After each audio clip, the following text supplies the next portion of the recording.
pads today? I know you don't want guys putting themselves at risk of injury, but what do you want to get out of full pads practice? We need to get as much physical work as we can because you're only limited. You can't beat the heck out of each other, and as you get closer to the game, on September 1st, you're going to back off a little bit. But right now, we've got a couple weeks for our first game, so it's our first. They did some good tackling drills out there today. We had some good competitive blocking drills with the offensive wide receivers against the defensive backs. Situations where we got pads on and we can fully engage. We went after them. So they've got to get used to their equipment, and they also got to know how to carry them. But you don't want people on the ground, but that doesn't mean we're not hitting them. It's not physical. It was pretty good physical practice to us. So there is still some holding back in those situations? Yeah, we weren't cut blocking. Like, we're not taking guys to the ground. We're not going to cut guys. We're not going to hit guys that aren't looking. So we're not, things that in the screen game, we're not running out there when a linebacker doesn't see the screen coming and cutting them. I mean, that's just, they're our own guys, and I don't want to lose a guy in those situations. But besides that, we're full blocking. We're going after. If they have an opportunity to butt up the ball carrier and square them up, then they're going to hit them. That's what happened today. But what I don't want them is diving from behind, and tackling somebody, and what we would do in a game if a ball carrier is going by and they're not leaving their feet. They can tackle them by staying on their feet and do right tackles. Yeah, today was good practice, good tempo practice. Similar thing, 5 full days now of practice, and generally, like, where things are at, and the quarterback specifically, like where they're at. I like where everybody's at. So we're not, it's a whole accumulation, so I don't come out of there and say, hey, let's have a meeting and let's talk about having the quarterbacks tonight. It'll express itself as it's going, so I think everybody's getting better. We've improved, from practice one. I'm really impressed with our younger guys and how quickly they're picking things up, and that's encouraging. So we're just kind of, every day's the same for us.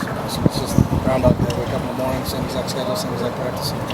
Anybody stand out now that they were able to hit a little bit? Same thing. Until I look at the film, I'm not looking like that.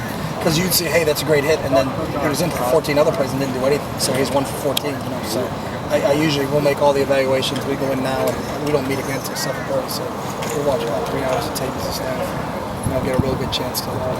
Overall, when I watch more plays, what's our conditioning? What's our overall team effort? Are we running the ball on defense? Are we finishing on offense? Are we playing to the whistle? Are we not jumping off sides? Are we not making critical mistakes? Not getting lined up the right way? Things like that are the things that we're looking at. And right now, they've been pretty good. So. Conditioning-wise, we get a better feel tomorrow after your first day doubles, or do you feel the guys? No, it's the same exact thing. Really, all it is right now we have a walkthrough in the morning. And then what we do when we go out in the morning now, we can actually go out and have a practice in the morning. But it's really no different. And our afternoon's the same exact afternoon that we've had every single day. So really the double deal doesn't really mean that we're not getting anything. And these kids are here every day, every morning, and they're either stretching or lifting in the morning. So now we just get the practice so we don't have the stretching and lifting. I have a quick question. Yes. Obviously with Tyrann Mathieu leaving, it shows how quickly one bad decision can change a program and a career. Mm-hmm. How much do you stress that to your players, or is it just understood? No, we stress that all the time. I think you can learn from other people's mistakes. And, I think the one thing that happens a lot of times is when the kids have gotten in trouble that I've had, they always, I didn't think it was going to happen to me, coach.